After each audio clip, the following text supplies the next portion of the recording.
Every morning, a small machine performs a quiet act of force. Water pushed through coffee with the weight of about 9 atmospheres. That is more pressure than the deep end of a swimming pool, and it all happens in roughly 25 seconds, behind a steel panel you never open. So let's open it.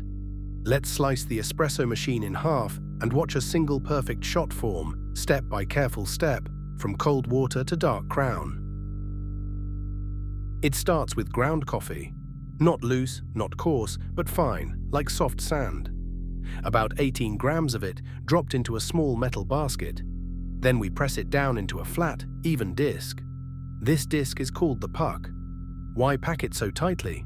Because we are about to force hot water straight through it, and we want that water to meet resistance. A loose puck lets water rush past. A firm puck makes the water fight.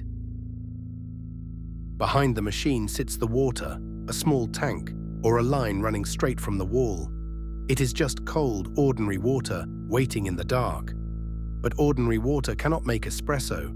It is far too cold and far too calm. To pull a shot, this water needs 2 things it does not yet have. It needs real heat. And it needs tremendous pressure. Everything else inside the machine exists to give it both, in the right order. First, pressure. A small pump wakes up inside the machine. In many machines, it is a vibration pump, a tiny piston buzzing dozens of times every second. Each little stroke shoves a bit more water forward and squeezes it harder. The pump drives the pressure up to around 9 bars. 9 bars is 9 times the weight of our entire atmosphere. That buzzing you hear after you press the button? That is the sound of water being crushed forward. Now, heat. The pressurized water flows into a heater. Sometimes that is a boiler, a small tank kept hot. Sometimes it is a thermoblock, a heated metal maze the water races through. Either way, the goal is the same. Lift the water to about 93 degrees Celsius, just below boiling. Too cool, and the coffee tastes sour and thin. Too hot, and it turns bitter and harsh. The machine holds that narrow window, degree by degree. The hot, pressurized water now arrives at the group head. This is the metal mouth at the front of the machine, where the handle locks into place.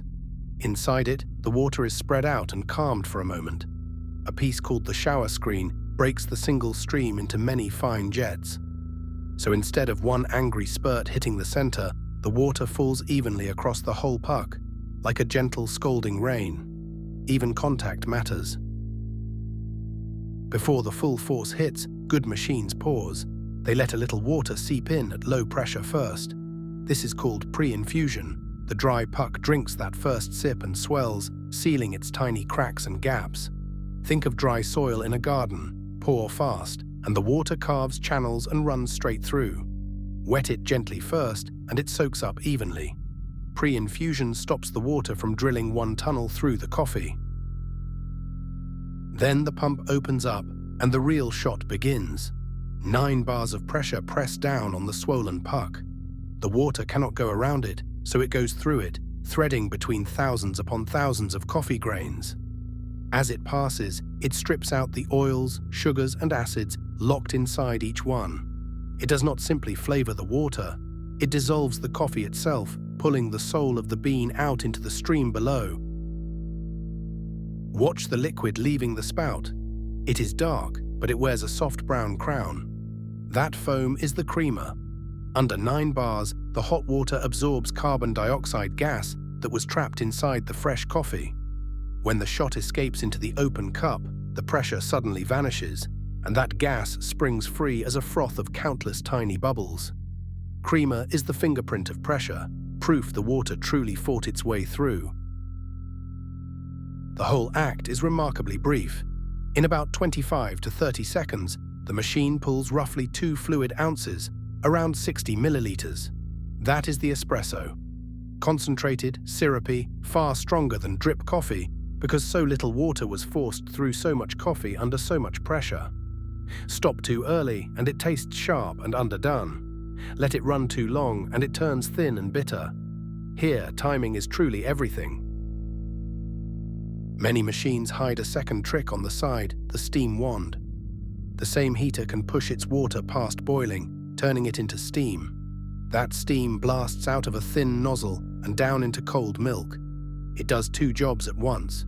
It heats the milk and it whips fine air into it, building the silky microfoam for a latte or a cappuccino. One machine, two outputs, pressure for the shot, steam for the milk. So here is the whole slice, from start to finish. We grind and tamp the coffee into a firm puck. The pump crushes cold water up to 9 bars of pressure. The heater lifts it to near 93 degrees. The group head spreads it out evenly.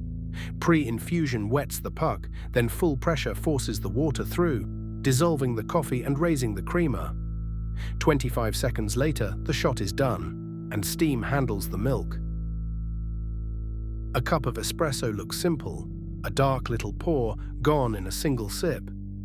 But inside that handle is heat held to a degree, and water crushed under the weight of 9 skies. Now you have seen it sliced open, all of it. So next time the machine buzzes and the CREMA blooms, you will know exactly what just happened in those 25 quiet seconds.